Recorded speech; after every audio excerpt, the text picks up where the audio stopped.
Good morning. LIC సమర్పిస్తున్న business breakfast షోకి స్వాగతం. చూస్తున్నాం ట్రంప్ బాబాయ్ కష్టాలు at UN general council. So అక్కడ ఆయన వెళ్ళినప్పుడు ఆ ఎస్కలేటర్ మధ్యలో ఆగిపోయింది. నిన్న ఈ యుఎన్ జనరల్ కౌన్సిల్ని అడ్రస్ చేసేందుకు వెళ్ళారు ఆయన.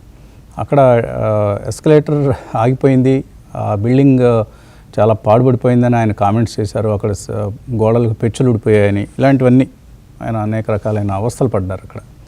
మరి అన్నీ వైట్ హౌస్ లాగా ఎలా ఉంటాయి సార్, మీరేమో ఓ పక్కన అన్నిటికీ ఫండింగ్ ఆపేస్తామని బెదిరిస్తున్నారు.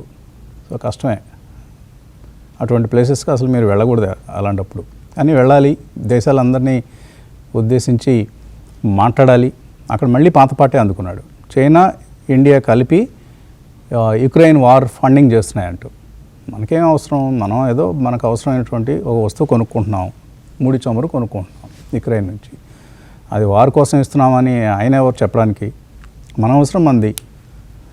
సో అలాగే ఇండియా పాకిస్తాన్ యుద్ధాన్ని ఆపేశానని కూడా అక్కడ ఆయన మాట్లాడటం జరిగింది. సరే, అంతా మామూలే, సేమ్. సో మళ్ళీ సంఘర్షణాత్మక వైఖరి. H1B వీసాలు. ఇప్పుడు ఇవాళ ఒక ప్రధానమైన వార్త వచ్చింది. H1B వీసాలకు సంబంధించి ఈ లాటరీ సిస్టమ్ని తీసివేస్తున్నారట. లాటరీ సిస్టమ్ తీసివేసి వేజ్ బేస్డ్ రూల్, అంటే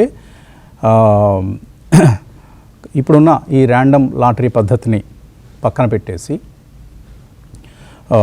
ఎవరికైతే మెరిటోరియస్ అప్లికెంట్స్ ఉంటారో వాళ్ళకి హయ్యర్ శాలరీస్ బేస్డ్గా, బహుశా అంటే ఇప్పుడు మనకు 85,000 H1B వీసాలు ఇస్తున్నారు సంవత్సరానికి. ఆ 85,000 వీసాల్లో అత్యధికం ఇకపై ఎవరికైతే మెరిట్ ఉంటుందో మంచిదే. ఇదేమీ తప్పని ఎవరు మనం తప్పట్లేం. ఎందుకంటే అసలు H1B వీసాల కాన్సెప్టే మెరిట్ స్టూడెంట్స్కి ఇవ్వాలి, మెరిట్ అప్లికెంట్స్కి ఇవ్వాలి. వాళ్ళు అక్కడి కంపెనీల్లో చక్కగా పనిచేసి ప్రొడక్టివిటీ పెంచాలి. ఇది అసలు H1B వీసా పెట్టడం వెనక ఉన్న ఉద్దేశం. ఆ తర్వాత వాళ్ళకు కూడా మనుషులు అవసరమయ్యారు, మంది అవసరమయ్యారు. మనకు ఇక్కడ నుంచి ఎవరు పడితే వాళ్ళు అక్కడికి వెళ్ళి ఉద్యోగం చేసేటువంటి ఒక అవకాశం దొరికింది. సో ఇప్పుడు కాకపోతే మనకు వాళ్ళకి ఇండియన్స్ లాగా చక్కగా ఇంగ్లీష్లో ట్రైన్ అయినటువంటి టాలెంట్ పూల్ దొరకడం కష్టం. చైనీస్ ఇండియాలో ఇంగ్లీష్ పరంగా వీక్, వాళ్ళ బుర్రలు గట్టి బుర్రలు, మంచి స్మార్ట్ బ్రెయిన్స్, కానీ ఇంగ్లీష్లో వాళ్ళు వెనకబట్టడం వలన మనకి ఇండియన్స్కి ఎక్కువ అవకాశాలు వచ్చాయి. మనం ఓవర్ టాలెంటెడ్ కావడం వల్ల రాలేదనేది మాత్రం అందరికీ తెలిసిన నిజమే ఇది. కాకపోతే ఇప్పుడు ఈ లాటరీ పద్ధతిలో ఏదైతే టాలెంట్ ఉన్నా లేకపోయినా వచ్చేస్తుంది లాటరీలో మన పేరు ఎంపిక అయితే. సో అటువంటి ఒక H1B వీసాల పద్ధతిని, లాటరీ పద్ధతిని తీసివేసి ఎంప్లాయర్స్ ఏం చేయాలంటే స్టాండర్డ్ ఆక్యుపేషనల్ క్లాసిఫికేషన్ చేసి ఈ అప్లై చేయాలి H1B వీసాల కోసం అంటూ చెప్తున్నారు. సో ఇవన్నీ కూడా రాబోయే రోజుల్లో ఇండియన్ మిడిల్ క్లాస్కి సంబంధించి, ఎక్కువగా మిడిల్ క్లాస్ ఈ మధ్య అమెరికా వెళ్ళటాన్నే ఒక ధ్యేయంగా, జీవిత లక్ష్యంగా పెట్టుకొని బ్రతికేస్తున్నారు. పుట్టడమే తల్లిదండ్రులు పిల్లల్ని నువ్వు యుఎస్ వెళ్ళాలి, అందుకోసమే నేను మేము కంటున్నాం అన్నట్లుగా ప్రవర్తిస్తున్నారు. సో అది ఆ ధోరణి ఇక్కడ నుంచి అయినా మనం మానుకోవాలి. ఇండియాలో ఉన్న అవకాశాలని, ఇక్కడ ఉన్నటువంటి జీవన సరళిని మనం ఇక్కడే పుట్టాం. మనం అదృష్టం దురదృష్టం అనుకుంటే సరే వాళ్ళ ఇష్టం. అదృష్టవశాత్తు మనం ఇండియాలో పుట్టాం. ఈ అదృష్టాన్ని కాలదనుకొని అక్కడెక్కడికో వెళ్ళి నానా ఇబ్బందులు పడి చేయకూడని పనులన్నీ, చండాలమైన పనులన్నీ చేస్తూ బతకాల్సిన అవసరం, కర్మ ఏంటో అర్థం కాదు. ఇది ఎందుకు ఈ మనస్తత్వం ప్రవేశించింది తెలుగు వాళ్ళలో ఎక్కువ? ఎందుకంటే 85,000లో 70% ఇండియన్స్కి వస్తున్నాయట. అందులో 50 నుంచి 60% తెలుగు వాళ్ళకే వస్తున్నాయి. సో మన తెలుగు రాష్ట్రాల్లోనే ఎక్కువగా ఉంది, మిగతా రాష్ట్రాల్లో తక్కువగా ఉంది ఈ ట్రెండ్. ఇది ఈ వైఖరిలో మార్పు రావాలి. ట్రంప్ వైఖరిలో ఎలాగో మార్పు రాదు, ఆయన ఎలాగో అలాగే ఉంటాడు. కాబట్టి మన వైఖరిని మార్చుకోవడం మంచిది. ఇది గ్లోబల్గా కనిపిస్తుంది. అయితే అమెరికాలో 2-3 మంచి వార్తలు కూడా నిన్న మనకు కనిపించాయి. ఓపెన్ ఏఐ వాళ్ళ ఫస్ట్ డేటా సెంటర్ $500 బిలియన్ ఒక పెద్ద డేటా సెంటర్ ప్రాజెక్ట్ని ఈ కంపెనీ ఆధ్వర్యంలో అమెరికా చేపట్టింది. అక్కడ ఫస్ట్ డేటా సెంటర్ నిన్న ఇనాగరేట్ చేశారు. అలాగే మైక్రాన్ ఏదైతే చిప్ మ్యానుఫ్యాక్చరింగ్ కంపెనీ ఉందో, ఏఐ బూమ్ కారణంగా వాళ్ళ రెవెన్యూస్ 46% పెరిగాయి. మరొక బిగ్ కార్పొరేట్ న్యూస్ అక్కడ ఎల్ఐ లిల్లీ, ఇది ఫార్మా కంపెనీ. ఈ company $6.5 billion obesity pills manufacturing కోసం ఒక సరికొత్త ఇన్వెస్ట్మెంట్ చేస్తుంది, ఒక ప్లాంట్ పెడుతోంది. సో ఇది కూడా కాకపోతే ఇన్ని పాజిటివ్ వార్తల మధ్య కూడా యుఎస్ మార్కెట్స్లో లైఫ్ టైం హైని టచ్ చేసిన తర్వాత నిన్న ప్రాఫిట్ బుకింగ్ జరిగింది. ఎన్విడియా, యాపిల్ ఈ స్టాక్స్ అన్నీ కూడా ఏవైతే మ్యాగ్నిఫిసెంట్ 7 అంటామో లేదా మెగా టెక్ స్టాక్స్ అంటామో వాటిలో ప్రాఫిట్ బుకింగ్ జరిగింది. నిన్న యుఎస్ మార్కెట్స్లో కొంత కరెక్షన్ చూసాం. 3 ఇండిసెస్ కూడా నష్టపోవడం అనేది చూసాం. ఇది గ్లోబల్గా కనిపిస్తున్న పిక్చర్. గోల్డ్ 3790 మరొక రికార్డ్ హైని టచ్ చేసి కొంచెం వెనక్కి వచ్చింది. క్రూడ్ ఆల్మోస్ట్ $2 పెరిగింది. రష్యన్ ఆయిల్ సప్లైస్కి ఒక విఘాతం కలగబోతుందన్న అంచనాలతో $68 చేరింది. ఇది గ్లోబల్ పిక్చర్. ఇక లోకల్గా మనం చూస్తే నిన్న డిఐఐస్ కొనుగోలు చేశారు. 21వ సెషన్ 22వ సెషన్ వరుసగా. ఎఫ్ఐఎస్ అమ్మారు. 3550 crores వాళ్ళు అమ్మారు. 2670 crores మన డిఐఎస్ కొన్నారు. సో నిన్న మార్కెట్స్లో ఈ ఎక్స్పైరీ రిలేటెడ్ ట్రేడ్ కొంత జరిగింది, కొంత షార్ట్ కవరింగ్ స్లైట్గా జరిగింది. కానీ ఓవరాల్గా నెగిటివ్గానే క్లోజ్ అయ్యాయి. నిఫ్టీ 32 పాయింట్లు, సెన్సెక్స్ 57 పాయింట్లు. పెద్ద నష్టాలు కావు కానీ నష్టపోయాయి. కానీ ముఖ్యంగా మిడ్ క్యాప్, స్మాల్ క్యాప్స్లో కొంత సెల్లింగ్ వచ్చింది. నేను అడ్వాన్స్ డిక్లైన్స్ చూస్తే ఎన్ఎస్సిలో 1207 స్టాక్స్ లాభాలతో ముగిస్తే 1652 స్టాక్స్ నష్టాలతో ముగిశాయి. సో బ్రెడ్త్ నెగిటివ్గా ఉంది. ఇది మనం గమనించాల్సినటువంటి అంశం.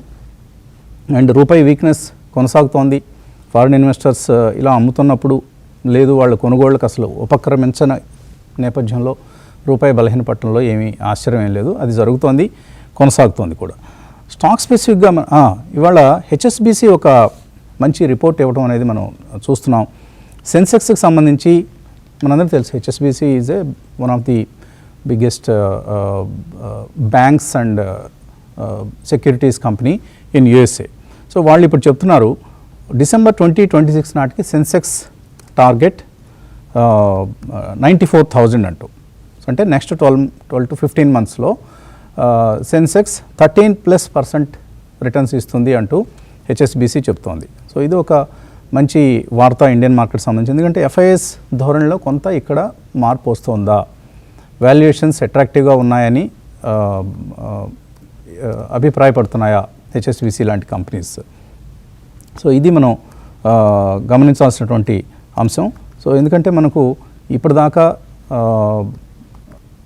ఇండియన్ మార్కెట్స్ లాస్ట్ 12 monthsలో చాలా అండర్ పర్ఫామ్ చేస్తున్నాయి. ఎందువలన ఇతర మార్కెట్స్కి వెళ్తున్నారు ఎఫ్ఐఎస్. అది కొరియా కావచ్చు, తైవాన్ కావచ్చు, చైనా కావచ్చు. చైనీస్ మార్కెట్స్ లాస్ట్ 1 yearలో ఐ థింక్ 40% రిటర్న్స్ ఇచ్చాయి. కొరియన్ మార్కెట్ 45% కాస్పీ ఇచ్చింది. అలాగే even Taiwanese index has given 15% return. మన సెన్సెక్స్ మాత్రం 4.5% రిటర్న్ ఇచ్చింది లాస్ట్ 12 monthsలో. కాబట్టి వీఆర్ అండర్ పెర్ఫార్మింగ్. ఈ అండర్ పెర్ఫార్మెన్స్ ఇంకా ఎంతకాలం కొనసాగుతుంది అనేది మనకు తెలియదు. బట్ స్టిల్ ఇప్పటికీ కూడా వీఆర్ అండర్ పెర్ఫార్మింగ్. రాబోయే రోజుల్లో ఈ అండర్ పెర్ఫార్మెన్స్ని మనం రికవర్ చేసుకునే అవకాశం ఉంది. మార్కెట్స్కి ఇప్పుడు ఓవర్ వెయిట్ రేటింగ్ ఇచ్చింది హెచ్ఎస్బిసి ఇండియన్ మార్కెట్స్ కంటే. ఇక్కడ నుంచి కొనుగోలు చేయొచ్చు, వాల్యుయేషన్స్ ఎక్స్పెన్సివ్గా లేవు అంటూ హెచ్ఎస్బిసి చెప్తోంది. బట్ నిఫ్టీ అయితే మనకు కొంత కరెక్షన్ మూడ్లో కనిపిస్తోంది. మనం లాస్ట్ ఫ్యూ సెషన్స్లో మనం చూసాం. 18th September 25,424 ఈ లెవెల్ని టచ్ చేసింది. అక్కడ నుంచి సుమారుగా ఒక 300 పాయింట్లు నష్టపోయింది. అంటే 29th August మనకు ర్యాలీ ప్రారంభమైంది. 24,426 నుంచి 25,424 వరకు వచ్చింది. 1000 పాయింట్ల లాభం తర్వాత 300 పాయింట్లు నష్టపోయింది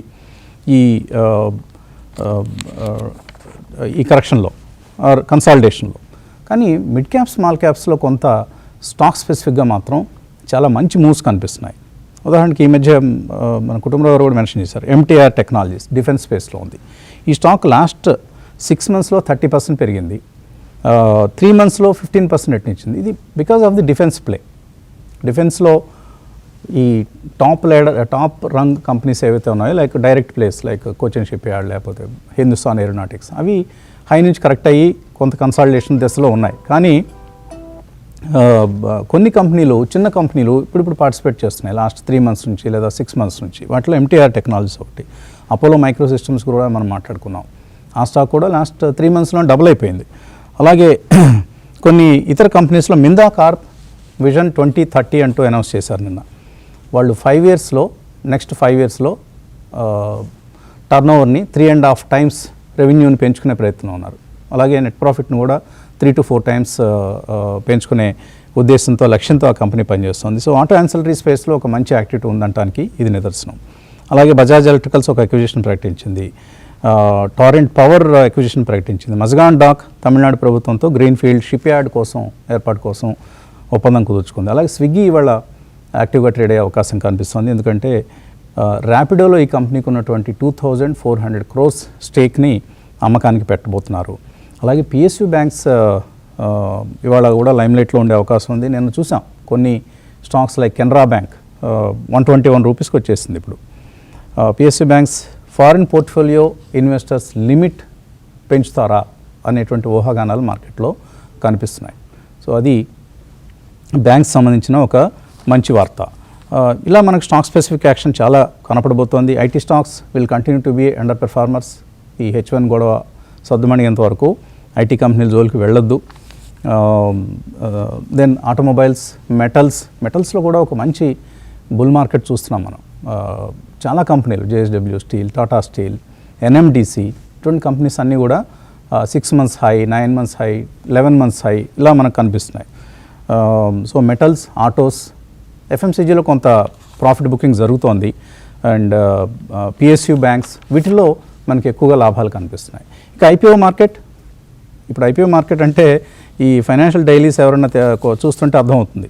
మొదటి పేజ్ 1 ఎక్కడుందని వెతుక్కోవాల్సిన పరిస్థితి. ముందు 3 pages 4 pages IPO యాడ్సే ఉంటున్నాయి.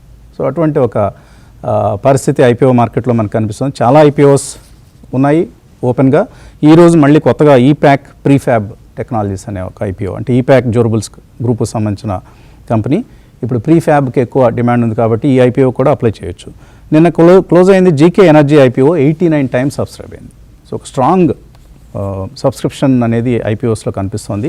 ముఖ్యంగా క్వాలిటీ IPOస్కి మంచి గిరాకీ కనిపిస్తోంది. ఇక అనలిస్ట్తో మాట్లాడదాం. కుటుంబరావు గారు, ఈరోజు ఈ గిఫ్ట్ నిఫ్టీ అయితే స్వల్పంగా నెగిటివ్ ఓపెనింగ్నే ఇండికేట్ చేస్తుంది.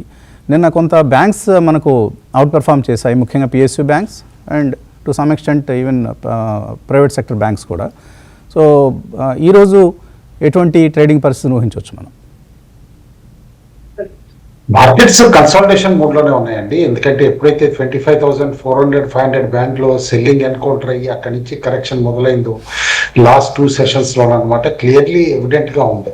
మార్కెట్ పెడితే కూడా నెగిటివ్ ఉంటుంది అక్కడ అర్థమైంది. ఫ్రెష్ ఫాలో ఆన్ బయింగ్ రావట్లేదు అనమాట.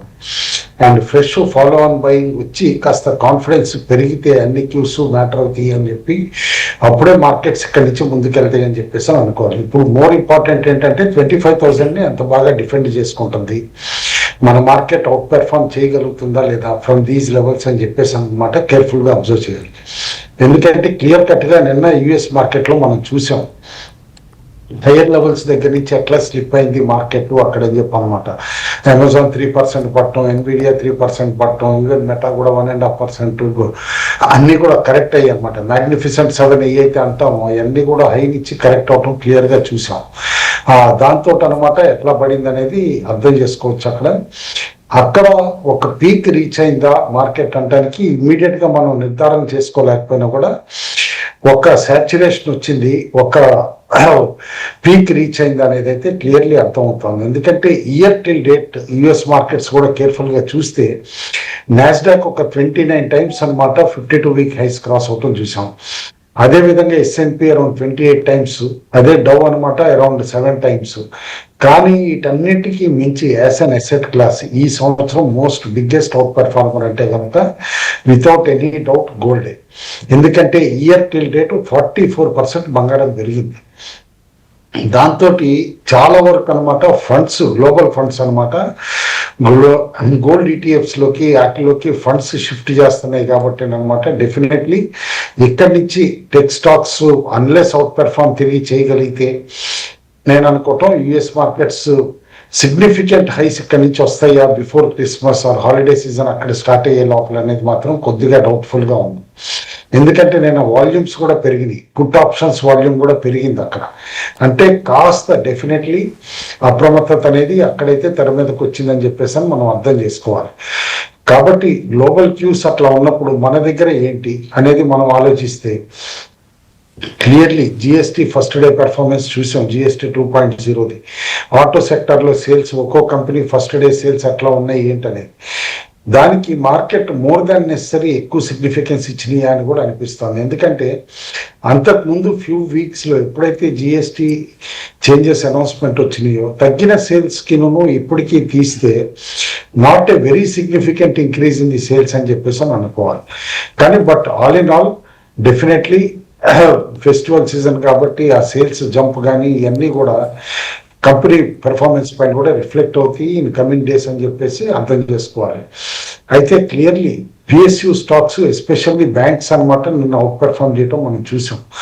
అండ్ అవుట్ పెర్ఫార్మెన్స్ కూడా డీసెంట్గా లెడ్ బై టాప్ స్టాక్స్ వచ్చిందనమాట. లైక్ ఎస్పెషల్లీ బ్యాంక్ నిఫ్టీలో చూస్తే Canara bank, SBI, bank of Baroda lead చేసినాయి పిఎస్యూ బ్యాంక్స్లో అనమాట. ఇన్ఫ్యాక్ట్ కెనరా బ్యాంక్ 2.5% పైన పెరగటం చూసాం. ఎందుకంటే one of the subsidiary IPO కూడా వెళ్తా ఉంది, దాని వాల్యుయేషన్ కూడా యాడ్ అవుతుంది. కాబట్టి వన్స్ ఐపీఓ అయిన తర్వాత కెనరా బ్యాంక్లో కాస్త హైట్ అండ్ ఇంట్రెస్ట్ కూడా ఉంది. అండ్ ఎప్పుడైతే ఎస్ బ్యాంక్లో షేర్స్ అమ్మారో ఎస్బీఐ, వాళ్ళ ప్రాఫిట్స్ బెటర్గా ఉండొచ్చు అని చెప్పేసి పైగా ట్యాక్స్ బెనిఫిట్ కూడా వచ్చింది. కాబట్టి అందులో ఎస్బీఐలో కూడా కంటిన్యూస్గా ఎవ్రీ డిక్లైన్లో బయింగ్ వస్తుంది. నిన్న దాదాపు 870 దగ్గర క్లోజ్ అవటం కూడా మనం చూసాం. మైల్డ్గా buying AU Bank, Sind Bank, Axis Bank, Kotak బ్యాంకులో కూడా నిన్న రావటం చూసాం. కానీ ఇక్కడి నుంచి సస్టైన్ అవుతాయి అంటే కనుక మోర్ స్మాలర్ బ్యాంక్స్ ఎక్కువగా సస్టైన్ అవుతాయి అనేది క్లియర్గా తెలుస్తుంది. ఎందుకంటే నెక్స్ట్ కమింగ్ ఫ్యూ డేస్లో ఐడిబిఐ బ్యాంక్లో అనౌన్స్మెంట్ రావచ్చు అని అంటున్నారు. ఏది డిస్ఇన్వెస్ట్మెంట్ దానిపైన మేజర్ న్యూస్ రావచ్చు అని. వన్స్ అది వచ్చిన తర్వాత మేబీ స్మాలర్ బ్యాంక్స్ లైక్ అనమాట యూకో అవనివ్వండి, ఇటు బ్యాంక్ ఆఫ్ మహారాష్ట్ర అవనివ్వండి, సెంట్రల్ బ్యాంక్ అవనివ్వండి, ఇలాంటివన్నీ కూడా అనమాట డిస్ఇన్వెస్ట్మెంట్ ఆన్ టార్గెట్ ఉంది. కాబట్టి నేను అనుకోవటం వాటిలో కూడా యాక్టివిటీ పెరగచ్చు అని చెప్పేసి అని అనుకుంటాను. అది పక్కన పెడితే నిఫ్టీలో సెక్టర్ రొటేషన్ కూడా నేను కేర్ఫుల్గా చూడొచ్చు. అపార్ట్ ఫ్రమ్ బ్యాంక్స్ మేజర్గా ఏమన్నా కాస్త యాక్టివిటీ కనిపించిందంటే కనుక couple of PSU stocks like NTPC, అలాంటి పవర్ గ్రిడ్ ఇలాంటి స్టాక్స్లో, ప్లస్ స్టీల్ స్టాక్స్లో కూడా టాటా స్టీల్ లాంటి స్టాక్లో, జేఎస్డబ్ల్యూ స్టీల్లో కాస్త మంచి యాక్టివిటీ కనిపించింది అనమాట. And as usual Adani stocks even after recent rally consolidate అవుతుంది. అయితే క్లియర్ కట్గా weakness buy on rumour sell on news అన్నట్టు అనమాట. వన్స్ జిఎస్టీ ఇంప్లిమెంటేషన్ స్టార్ట్ అయిన తర్వాత అండర్ పెర్ఫార్మ్ ఏం చేస్తున్నాయంటే కన్జ్యూమర్ స్టాక్స్.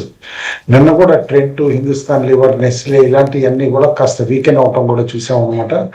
అయితే సిగ్నిఫికెంట్ వీక్నెస్ వస్తుందా కంటిన్యూస్ కంటే మాత్రం డౌట్ఫుల్. మేబీ ఒక lower level like suppose Hindustan liver ఉంది 2460, 2480 లెవెల్కి అనమాట రాగానే ఇమీడియట్గా బయింగ్ కూడా అటెంప్ట్ చేయొచ్చు. అదొక సపోర్ట్ లాగా. అండ్ అక్కడ నుంచి రివర్సల్గా కూడా చూడొచ్చు అనమాట. సేమ్ థింగ్ ఐటీసీ బిలో 400, 390 క్లోజర్గా వస్తే కనుక it should be good bet అని చెప్పేసి కూడా అంటాను. ఫార్మా స్టాక్స్ కూడా స్లైట్ వీక్నెస్ నిన్న డిస్ప్లే చేయటం చూసాం మనం. అది రివర్సల్ ఉంటుందా లేదా అనేది కూడా కాస్త అబ్జర్వ్ చేయాలి. అయితే క్యాష్ గ్రూప్లో మార్కెట్ బ్రేక్ వీక్గా ఉన్నా కూడా కొత్త స్టాక్స్ తెర మీదకి వస్తున్నాయి. అండ్ మెనీ స్టాక్స్ నిన్న ఇది వరకు మనం ఏదైతే కనుక ఇన్వెస్ట్మెంట్ రైల్వేగా ఇచ్చామో ఆ స్టాక్స్ అన్ని కూడా పెరగటం నిన్న కాస్త హార్ట్నింగ్ అని కూడా చెప్తాను. లైక్ ఆటోమేటివ్ స్టాంపింగ్స్ ఉంది, నిన్న దాదాపు 15% జంప్ వచ్చింది స్టాక్ అనమాట. అదేవిధంగా బిఎఫ్ యూటిలిటీస్ కూడా దాదాపు 10% పైన పెరగటం చూసాం వాల్యూమ్స్ తోటి, అది కూడా. అండ్ ఏదైతే కనుక ఈ చిన్న స్టాక్స్, హెల్త్ కేర్ స్టాక్స్ ఇలాంటివి ఉన్నాయో, బజాజ్ హెల్త్ కేర్ అలాంటి స్టాక్స్లో కూడా నిన్న యాక్టివిటీ పెరిగి వాల్యూమ్స్ జంప్ అయ్యి దాదాపు 11% పెరగటం చూసాం. ఆటో యాన్సిలరీస్లో సుబ్రోస్ ఒకటి నిన్న అవుట్ పెర్ఫార్మెన్స్ బాగా కనిపించింది, 11% పైన పెరగటం చూసాం. అండ్ వేరే సెలెక్ట్ స్టాక్స్ లైక్ రెప్రో కానీ వాటిలో పెరగకపోయినా కూడా వాల్యూమ్స్ వచ్చినాయి, అది అబ్జర్వ్ చేయమని చెప్పేసి అని అంటాను. ఒకసారి వాల్యూమ్స్ వచ్చినాయి అంటే మార్కెట్ ఖచ్చితంగా రికగ్నైజ్ చేస్తుంది next. And one stock to observe అట్లనే కేఎన్ఆర్ కన్స్ట్రక్షన్ కూడా. ఇదివరకు 2 లక్షలు 3 లక్షలు అయ్యేది ఇప్పుడు ఆన్ అండ్ ఆఫ్ అనమాట 38 లక్షలు 40 లక్షలు అట్లా వాల్యూమ్ అవుతున్నాయి. అండ్ వన్ బిగ్ ప్లేయర్ కాస్త డెలివరీ కూడా హ్యూజ్ క్వాంటిటీలో తీసుకున్నారు అంటున్నారు. కాబట్టి కరెంట్ లెవెల్స్ నుంచి in short to medium term stock 30% or 25% పెరిగితే సర్ప్రైజ్ కాకూడదు. అండ్ వన్ పాజిటివ్ న్యూస్ మార్కెట్లో ఒక స్టాక్ని ఎట్లా డిక్టేట్ చేస్తుందంటానికి నిన్న ఎంకే గ్లోబల్ ఫైనాన్షియల్ కూడా అందులో యాంటిక్ షేర్స్ కీర్తి దోషి గారు అనమాట స్టేక్ తీసుకున్నారు అని అనగానే ఇందులో అనమాట స్టాక్ 30% స్ట్రేట్ అవే మార్నింగే ఫ్రీజ్ పడిపోయింది దాదాపు. అండ్ ఎక్కడి నుంచి రిలీజ్ కూడా కాలేదు, అంటే ఎంత ఫర్మ్ గా ఉందనేది కూడా అర్థం చేసుకోవాలి. అండ్ మార్నింగ్ ఇవాళైతే తిరిగి వీక్నెస్ ఉంటుంది, 25,100కి క్లోజర్ గా మార్కెట్ ఓపెన్ కావచ్చు. అది సస్టైన్ చేసుకుంటుందా లేదా అనేది చూడాలి. వన్ బిగ్ కన్సర్న్ మాత్రం రూపీ అగేన్స్ట్ డాలర్. నిన్న దాదాపు 89 దగ్గరలోకి వచ్చేసింది, అది కూడా అర్థం చేసుకోవాలి. ఆ తర్వాత కొంచెం స్ట్రెంగ్ అయినా కూడా వీక్ గానే క్లోజ్ అయింది రూపీ బిహేవియర్ ఎట్లా ఉంటుంది, 89 బ్రీచ్ అవుతుందా?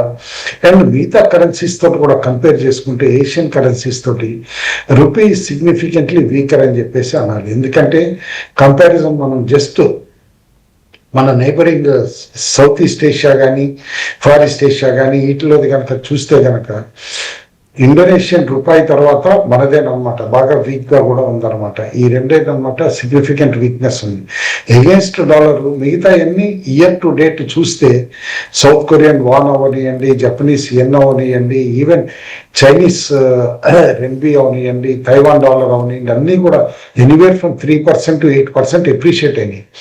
వేరే రూపాయి మాత్రం డిప్రిషియేట్ అయింది. అది క్లియర్లీ ఎఫ్ఐఐ సేల్స్ ని రిఫ్లెక్ట్ కూడా చేస్తుంది. అంత హ్యూజ్ సేల్స్ ఈ సంవత్సరం ఎఫ్ఐఐస్ చేశారో కూడా చూసాం. కాబట్టి అన్లెస్ ఎఫ్ఐఐ వాళ్ళ పొజిషన్ రివర్సల్ చేసుకుంటే తప్పితే ఈ సంవత్సరంలో మనం చూసాం ఆల్రెడీ 2,23,000 కోట్లు అమ్మేశారు ఎఫ్ఐఐస్. అట్లీస్ట్ అందులో ఒక 35,000 50,000 ఇయర్ ఎండ్ లోపల అనమాట బై చేస్తేనే కాస్త market stability FI dominated stocks లో వస్తుంది అని చెప్పేసి అనుకోవాలి. బట్ అదర్వైజ్ నేను అనుకోవటం మార్కెట్ ఇక్కడ కన్సాలిడేషన్ తర్వాత రిజల్ట్స్ కూడా ముందున్నాయి, Q2 రిజల్ట్స్. ఆ Q2 రిజల్ట్స్ బట్టి ఇండివిజువల్ స్టాక్స్ బిహేవ్ చేసి ముందుకెళ్తాయి అని చెప్పేసి అని అనుకుంటున్నాను. ఎక్సెసివ్ లెవరేజ్డ్ పొజిషన్స్ కూడా అవాయిడ్ చేయమని చెప్పేసి అని అంటాను. ఎందుకంటే మార్కెట్ ఇట్లా 2-way మూవ్మెంట్ ఉంది కాబట్టి ఓన్లీ ఫండమెంటల్లీ సౌండ్ స్టాక్స్ లో స్టిక్ అవ్వమని చెప్పేసి అని అంటాను.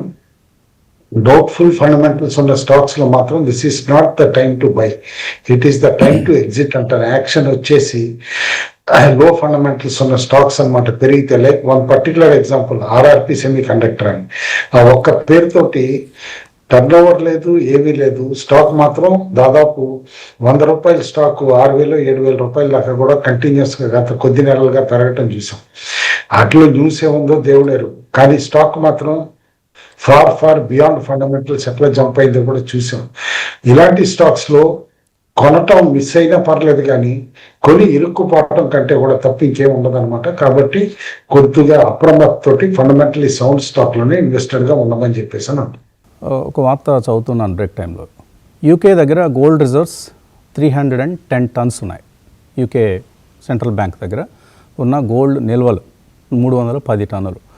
మన ముత్తూట్ ఫైనాన్స్ దగ్గర, ముత్తూట్ ఫైనాన్స్ అంటే తెలుసు కదా, gold financing company, listed company కూడా, 210 టన్నుల గోల్డ్ ఉంది వాళ్ళ లాకర్లలో. అంటే యూకే గోల్డ్ రిజర్వ్స్ మొత్తం దేశానికి ఉన్న రిజర్వ్స్లో ఒక ఆల్మోస్ట్ 70% మన ముత్తూట్ ఫైనాన్స్ దగ్గర ఉంది, అంత వర్త్ గోల్డ్.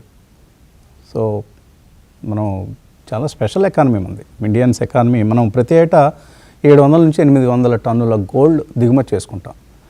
మన వాళ్ళ ఇళ్లలో అందరి దగ్గర ఉన్న బంగారం సుమారుగా ఒక 25,000 టన్నుల గోల్డ్ ఉంటుందని ఒక అంచనా ఉంది. సో ఇందులో కొంతమంది అవసరం వచ్చినప్పుడు గోల్డ్ లోన్స్ కూడా తీసుకుంటుంటారు ముత్తూట్ లాంటి వాళ్ళ దగ్గర లేదా బ్యాంక్స్ దగ్గర. సో గోల్డ్ లోన్స్ అనేది చాలా ఈజీగా దొరికేటువంటి అంశం మనకు. ఇంకా పర్సనల్ లోన్ కావాలంటే సిబిల్ చూస్తారు, లేదా మరొక లోన్ హౌసింగ్ లోన్ అంటే సిబిల్ చూస్తారు. గోల్డ్ లోన్ దగ్గరికి వెళ్ళినప్పుడు సిబిల్ గిబిల్ ఏం చూడరు, మన దగ్గర గోల్డ్ తీసుకుంటారు, చక్కగా వడ్డీకి ఇస్తారు.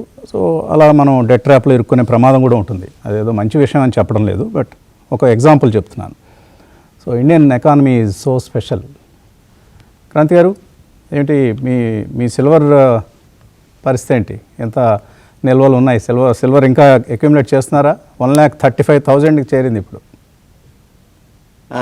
లేదు వసంత్ గారు, ఈ ప్రైస్లో కొంచెం సాఫ్ట్నింగ్ రావడానికి అవకాశం ఉంది వసంత్ గారు. కొంచెం అంటే ఎట్లా అంటే మనీ అనేది టూ మచ్ చేంజ్ చేస్తుంది ఈ లాస్ట్ 15-20 డేస్లో కనుక చూసినట్లయితే.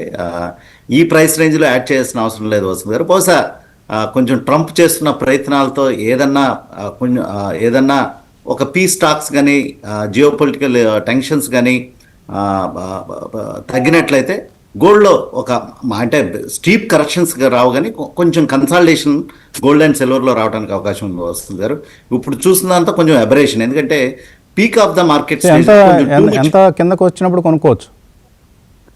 బహుశా ఇక్కడి నుంచి కూడా ఒక 10 to 15% కరెక్షన్ కనుక వస్తే వస్తుంది గారు. ఒక కన్సాలిడేషన్ ఫేజ్లో కనుక వస్తే కనుక ఆ టైంలో తిరిగి 1,20,000 అరౌండ్ వస్తుంది గారు.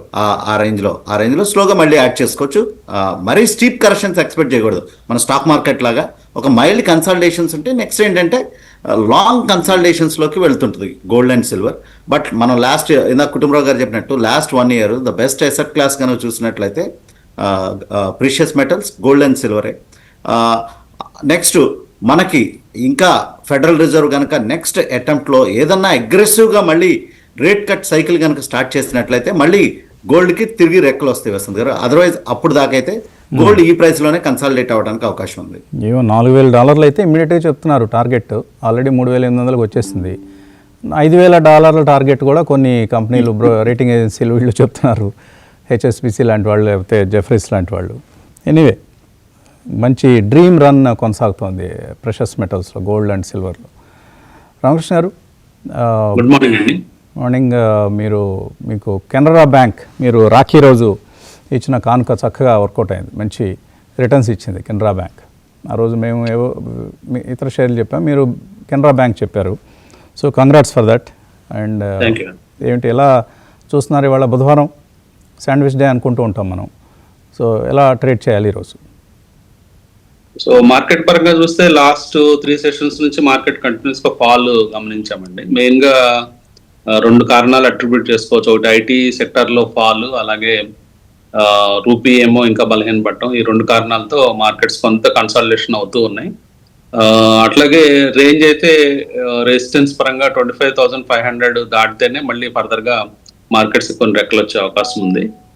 సపోర్ట్స్ పరంగా చూస్తే 25,000 అనేది కొంచెం స్ట్రాంగ్ సపోర్ట్ అని చెప్పుకోవచ్చు ప్రస్తుతానికి.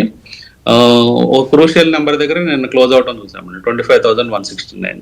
నిన్న కూడా మనం చెప్పుకున్నప్పుడు మెయిన్ గా మార్కెట్స్ వాలటిలిటీ ఎక్కువ ఉంది, ఈవెన్ స్మాల్ రేంజ్ లో కూడా. ఈ వాలటిలిటీ ఎక్కువ ఉండటం వల్ల ట్రైలింగ్ స్టాప్ లాస్లతోనే పొజిషన్స్ మేనేజ్ చేయమని చెప్పాం. సో నిన్న కూడా అలాగే జరిగింది. ఆల్మోస్ట్ సపోర్ట్ 1 బ్రేక్ అయిన తర్వాత ఫాస్ట్ గా 50 పాయింట్ల కిందకి వెళ్ళి తర్వాత మళ్ళీ రికవరీ అయింది. R1 రీచ్ కాలేకపోయింది, కానీ S1 మాత్రం బ్రేక్ అయినప్పుడు ఒక 50 పాయింట్స్ కిందకి వెళ్ళి మళ్ళీ మధ్యాహ్నం నుంచి రికవరీ చూసాం. సో మొత్తం మీద ఒక నిఫ్టీలో 33 పాయింట్లు నష్టం కనిపించింది.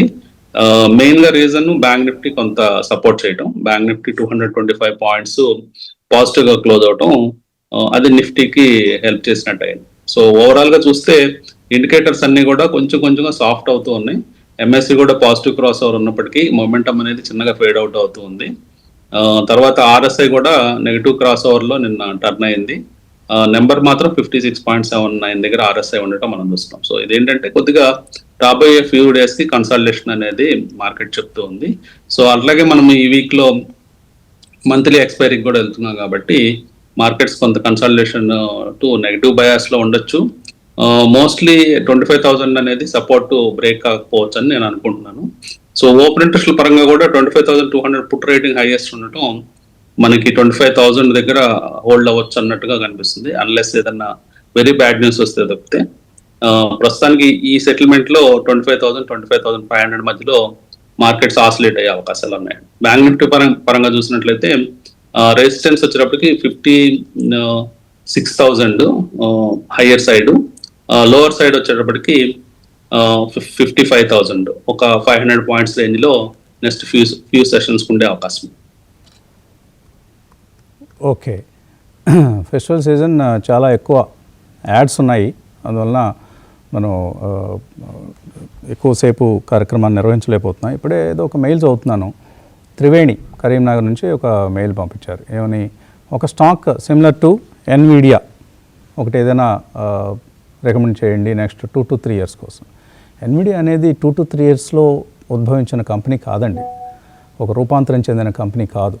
ఆ కంపెనీ 1999 ఆ టైం నుంచి లిస్టెడే, కానీ లాస్ట్ 25 yearsలో సిన్స్ ఐపీఓ ఆ కంపెనీ ఎంత పర్సంటేజ్ ఆఫ్ రిటర్న్ ఇచ్చిందండి? 435 lakh%. 4,35,000% రిటర్న్ ఇచ్చింది. ఎన్విడియా అనేది ఒకటే ఎన్విడియా ఉంటుంది అంతే, there will be no other Nvidias in the world. కాబట్టి అలాంటిది కాకపోయినా మన దగ్గర కూడా మంచి బాగా చక్కగా పెర్ఫామ్ చేసిన కంపెనీలు స్టాక్స్ ఉన్నాయి. మంచి రిటర్న్స్, హ్యూమాంగస్ రిటర్న్స్ ఇచ్చినవి 20,000%, 30,000% రిటర్న్స్ ఇన్ 10-15 ఇయర్స్ ఇచ్చినవి. 2 to 3 ఇయర్స్లో గొప్ప రిటర్న్స్ ఇస్తాయని మనం ఇప్పుడు ఒక కంపెనీని నిర్ధారించి చెప్పడం కష్టం అండి. కాబట్టి అలాంటి కంపెనీలు మనం అంత ఆశాభావంతో ఉండడం కరెక్ట్ కాదు. కుటుంబారు ఏమైనా ఒక స్టాక్ చెప్తారా ఈ సందర్భంగా? డిఫికల్ట్ ఎందుకంటే ఇన్విడియా లాంటి రిటర్న్స్ ఇచ్చే stocks once in a generation వస్తూ ఉంటాయి. అంతేగాని ఏదో మామూలుగా జనరల్గా అనలైజ్ చేసి ఒక 10 షార్ట్ లిస్ట్ చేసుకుని అందులో నుంచి ఏది కిక్ స్టార్ట్ అవుతుంది, ఎట్లా ఏ విధంగా ముందుకెళ్ళి ఇంత హ్యూజ్ గెయిన్స్ ఇస్తుంది అనేది యాంటిసిపేట్ చేయటం over a period of 1 year 2 years తెలుస్తుంది, కానీ ఏదో ఇన్స్టెంట్గా ఇప్పుడు చెప్పలేము. ఆ స్పేస్లో ఒక 2 కంపెనీలు పనిచేస్తున్నాయి. అంటే ఇవి కూడా ఎన్విడియా మీద ఆధారపడిన కంపెనీలు. E2E networks, network technology. మనం ఈ కార్యక్రమంలో అనేక పర్యాయాలు పరిపరి విధాలుగా మాట్లాడుకున్నాం ఆ స్టాక్స్ గురించి. ఉదాహరణకి E2E నెట్వర్క్స్ మనం 2023 లిస్ట్ అయింది. అప్పుడు ₹168, ఇవాళ ₹3,500. సో అంటే సుమారుగా 20-22 రెట్లు పెరిగినటువంటి స్టాక్ జస్ట్ ఒక 2 ఇయర్స్లో. ఎన్విడియా తోకల్లాగా పెరుగుతూ వెళ్తుంటాయి ఈ స్టాక్స్. నెట్వర్క్ కూడా అంతే, మంచి రిటర్న్స్ ఇచ్చింది లిస్టింగ్ తర్వాత. ఇప్పుడు ఈ రెండింటికి ఒక సారూప్యం ఏంటి అంటే, పోలిక ఏంటంటే, 2 ప్రైస్ దగ్గరగా ఉన్నాయి, ₹3,500 దగ్గరే ఉన్నాయి. రెండు విభిన్నమైన బిజినెస్ మోడల్స్తో పనిచేసే కంపెనీలు, కానీ ఆర్టిఫిషియల్ ఇంటెలిజెన్స్ ఆధారంగా పనిచేస్తున్న కంపెనీలు కాబట్టి కొంతవరకు ఎన్విడియాకి సుదూరంగా మినుకుమంటూ కనిపించే నక్షత్రాలు ఇవి. కాబట్టి ఎన్విడియాతో ఏ కంపెనీని మనం కంపేర్ చేయలేం, because of it's innovative practices, innovation, basic innovation. ఆ కంపెనీ బ్లడ్లో జెనెటిక్గా డిఎన్ఏలో ఉంది ఇన్నోవేషన్ అనేది. సో అటువంటి కంపెనీలు రేర్గా ఉంటాయి, అరుదు. మన దగ్గర అటువంటి కంపెనీలు లేనందుకు బాధపడాలంతే. మార్కెట్స్ ప్రారంభమయ్యాయి. 54 పాయింట్ల నష్టంతో నిఫ్టీ కనిపిస్తుంది. సెన్సెక్స్ 167 పాయింట్లు నష్టమైంది. బ్యాంక్ నిఫ్టీ ఫ్లాట్గా ఓపెన్ అయింది, కొంత బెటర్గా పెర్ఫామ్ చేస్తుంది. అలాగే ఎన్ఎస్సిలో 921 స్టాక్స్ అడ్వాన్సెస్లో ఉంటే 763 స్టాక్స్ డిక్లైన్స్లో ఉన్నాయి. మిడ్ క్యాప్స్లో బ్రెడ్త్ పాజిటివ్గానే ఉంది ప్రస్తుతానికి. మిడ్ క్యాప్ ఇండెక్స్ రిలేటివ్లీ బెటర్గా కనిపిస్తుంది compare to Nifty and Sensex. Okay, 1:1 నిష్పత్తిలో, మోర్ దాన్ 1:1 నిష్పత్తిలో అడ్వాన్స్ డిక్లైన్స్ రేషియో కనిపిస్తుంది. క్యాప్స్టన్ ఈ స్టాక్ లాస్ట్ 2 days కంటే నిన్న బాగా పెరిగింది, ఈరోజు కూడా పెరిగి కనిపిస్తుంది. నార్మల్గా 10,000 షేర్లు ట్రేడ్ కావటమే కష్టంగా ఉండే కౌంటర్లో ఇవాళ ఓపెనింగ్లోనే 14,000 షేర్లు ట్రేడ్ అయ్యి కనిపిస్తున్నాయి. ఈ సమయానికి ₹272 సమీపంలో స్టాక్ ప్రైస్ కనిపిస్తుంది. ఇతర మిడ్ క్యాప్ స్టాక్స్ చూద్దాం. బిందా కార్ప్, ఈ స్టాక్ 6.5% పెరిగింది. చెప్పుకున్నాం మనం. 2030 ప్లాన్ని కంపెనీ ఆవిష్కరించింది, అగ్రెసివ్ టార్గెట్స్ నిర్దేశించుకుంది. టాటా ఇన్వెస్ట్మెంట్ 4.6%, ఇందులో స్టాక్ స్ప్లిట్ ఉంది. షిప్పింగ్ కార్పొరేషన్ ఆఫ్ ఇండియా వరుసగా పెరుగుతోంది, 3.4% అప్. Acme Solar, Mazagon Dock, Navbharat Ventures, Godfrey Phillips, GRSE, CESC, Indian Bank, UCO Bank, Cochin Shipyard, BOB, Waaree Energies ఇలాంటి కౌంటర్స్లో పాజిటివ్ ఓపెనింగ్ కనిపిస్తుంది. అశోక్ లేలాండ్, కేఈఏ ఇండస్ట్రీస్ నష్టాలతో ఓపెన్ అయ్యాయి. Adani Gas, LG Equipments, Shyam Metalics, Blue Star, Mphasis, eClerx, Ipca Labs, Naveen fluorine ఇటువంటి కౌంటర్స్లో కొంత selling కనిపిస్తోంది. So ఇది మనకు ఓపెనింగ్ ట్రేడ్లో కనిపిస్తున్నటువంటి విశేషాలు, కొన్ని విశేషాలు. రామకృష్ణ గారు. సో మార్కెట్స్ వీక్గానే స్టార్ట్ అయినాయండి, గిఫ్ట్ నిఫ్టీ లాగా. తర్వాత ఇప్పుడు S1 కానీ S2 కానీ 25,092 S1 దగ్గర మార్కెట్స్ ట్రేడ్ అవుతూ ఉన్నాయి.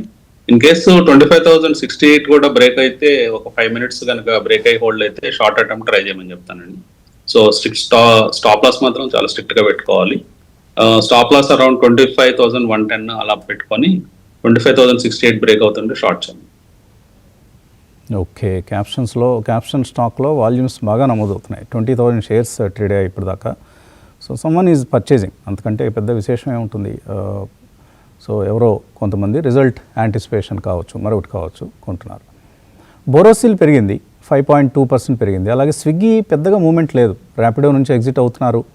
2,400 crores ఎగ్జిట్ ఇది అని చెప్తున్నప్పటికీ కూడా కానీ షిప్ బిల్డింగ్ స్టాక్స్లో ఒక మూమెంటం కనిపిస్తుంది, like shipping corporation of India, Mazagon dock ఇటువంటి వాటిలో. ఓకే, అట్లాంటా ఎలక్ట్రికల్స్ మాధురి అడుగుతున్నారు, ఐపీఓకి అప్లై చేయొచ్చా? చేయొచ్చండి. ట్రాన్స్ఫార్మర్స్ కంపెనీ, ఇప్పుడు ట్రాన్స్ఫార్మర్స్కి చాలా హ్యూజ్ డిమాండ్ ఉంది కాబట్టి కొంచెం వాల్యుయేషన్ పరంగా ఎక్స్పెన్సివ్ అనిపిస్తున్నప్పటికీ అప్లై చేయొచ్చు. ఈవెన్ గ్రే మార్కెట్ ప్రీమియం కూడా బాగుంది ఇందులో. సుప్రజిత్ ఇంజనీరింగ్ గురించి అడుగుతున్నారు, రామకిషోర్ హోల్డ్ చేయమన్నారు గతంలో, నియర్ టర్మ్ టార్గెట్ చెప్పాలట. కుటుంబరావు మన ఇందాక ఓపెనింగ్ దీనిలో అన్నారా, మీరు మాట్లాడారా? సుప్రజిత్ ఏదో విన్నట్లు గుర్తుంది. సుప్రజిత్ మాట్లాడలేదు కానీ ఇదివరకు ఇచ్చిన ఇన్వెస్ట్మెంట్ ఐడియానేనండి, అంతే, కొత్తదే కాదు. స్టాక్ ఓల్డ్ స్టాక్ ఎస్పెషల్లీ అనమాట ఆటో యాన్సిలరీస్ లో one of the better stocks కూడా వితౌట్ ఎనీ డౌట్.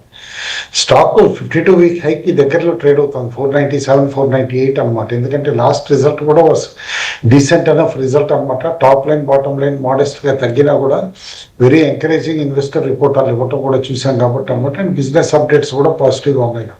హోల్డ్ అంటాను, ట్రేడింగ్ స్టాప్ లాస్ అరౌండ్ 470 దగ్గర అట్లా పెట్టుకోమని చెప్పేసి అని అంటారు. ఇవాళ హోల్డింగ్ కంపెనీస్ బాగా చేస్తున్నాయి వసంత్ గారు, surprisingly. Tata investment 4.5%, JSW holdings 2.5% ఇట్లా కూడా జంప్ అయినాయి. కాస్త హోల్డింగ్ కంపెనీస్ ఇటు అసెట్ మేనేజ్మెంట్ కంపెనీస్ పైన కూడా దృష్టి పెట్టమని చెప్పేసాను. Okay, stock of the morning అంటే మిందా కార్ప్ లాగానే కనిపిస్తుంది, ఆల్మోస్ట్ 10% పెరిగింది. తర్వాత కృష్ణకాంత్ అడుగుతున్నారు, ఆయన బ్లూ స్టార్ 15% లాస్లో ఉన్నారు, తిలకనగర్ ఇండస్ట్రీస్ కొందాం అనుకుంటున్నారు. క్రాంతి గారు 15% లాస్లో ఉన్నారు, బ్లూ స్టార్ హోల్డ్ చేయొచ్చా, సెల్ చేయొచ్చా? హోల్డ్ చేయమని చెప్తాను వసంత్ గారు. రీసెంట్గా వచ్చినటువంటి జిఎస్టీ రిడక్షన్ కూడా బ్లూ స్టార్కి హెల్ప్ఫుల్గా ఉంటుంది. హోల్డ్ చేయమని చెప్తాను. బహుశా నెక్స్ట్ 2-3 క్వార్టర్స్లో ఆయన యొక్క ప్రాఫిట్కి, ఆయన యొక్క లాస్ రికవర్ అయ్యి ఒక 10-15% ప్రాఫిట్ కూడా రావడానికి అవకాశం ఉంది. హోల్డ్ చేయమని చెప్తాను. రామకృష్ణ గారు, తిలకనగర్ ఎంట్రీ లెవెల్ చెప్పండి.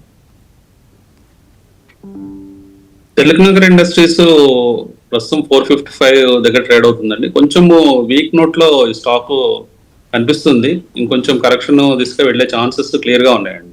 సో ఎంట్రీ లెవెల్స్ తీసుకోదలుచుకుంటే 400, 405 ఆ ప్రాంతాల్లో ఎంట్రీ తీసుకోమని చెప్తాను. వెంకటరమణ అడుగుతున్నారు, బ్యాంక్ ఆఫ్ మహారాష్ట్ర ఉన్నాయి 57 రూపాయలు, బనారీ అమన్ స్పిన్నింగ్ మిల్స్ ఉన్నాయి 36 రూపాయలు, ఎస్ఎంఎస్ ఫార్మర్ 247. కుటుంబారు హోల్డ్ చేయొచ్చా ఇవి లాంగ్ టర్మ్ కోసం, మీడియం టు లాంగ్ టర్మ్? ఒకసారి రిపీట్ చేయండి Vasant garu. Bank of Maharashtra, Bannari Amman spinning mills, SMS pharma, all 3 hold చేయమంటానండి. బన్నారీ అమన్ స్పిన్నింగ్ ఏమో ఎక్స్ రైట్స్ ట్రేడ్ అవుతుంది, వీక్ గా ఉంది, ఎస్ఎఫ్ అట్రాక్టివ్ వాల్యుయేషన్ లో ఉందన్నమాట. ఎస్ఎంఎస్ కూడా కన్సాలిడేట్ అవుతుంది రీసెంట్ ర్యాలీ తర్వాత, హోల్డ్ అని అంటానండి all 3 stocks. And SMS, NCC కూడా హోల్డ్ చేయమంటారండి. అన్ని కన్సాలిడేట్ అవుతున్నాయండి. ఏదో ఒక 2 నెలల నుంచి పెరగలేదు కదా అని చెప్పేసి అని హడావుడిగా పడాల్సిన అవసరం ఏమీ లేదండి. ఎందుకంటే ఈ స్టాక్స్ అన్ని ఫండమెంటలీ సౌండ్ స్టాక్స్. మనం ఓవరాల్ గా నిఫ్టీనే చూస్తే కనుక సెలెక్ట్ స్టాక్స్ తీసేస్తే ఇయర్ టిల్ డేట్ ఫ్లాట్ గా ఉంది నిఫ్టీ, మనందరికీ తెలిసిన విషయమే. కాబట్టి అవుట్ పర్ఫార్మింగ్ స్టాక్స్ కూడా వెరీ లిమిటెడ్ గా సెలెక్టివ్ గా ఉంటున్నాయి. కాబట్టి ఫండమెంటలీ గుడ్ స్టాక్స్ లో ఉంటే నష్టమే లేదు. ఎన్సీసీ అరౌండ్ 211 ఉంది, కన్సాలిడేట్ అవుతుంది. Can definitely next 1.5 year will cross 300 ఖచ్చితంగా. సేమ్ థింగ్ ఎస్ఎంఎస్ కూడా అనమాట, కన్సాలిడేట్ అవుతుంది. రీసెంట్లీ వీక్ అన్నారు 230 దగ్గర, ఎంత ఈజీగా 300 దాకా వచ్చి ఇప్పుడు 290 దగ్గర కన్సాలిడేట్ అవుతుంది. కాబట్టి పేషెన్స్ కావాలి market. Okay, right, thank you Kutumbarao గారు, క్రాంతి గారు, రామకృష్ణ గారు. ఈ కార్యక్రమాన్ని ఇక్కడితో ముగిద్దాం. రేపు ఉదయం మళ్ళీ కలుద్దాం. Thanks for watching.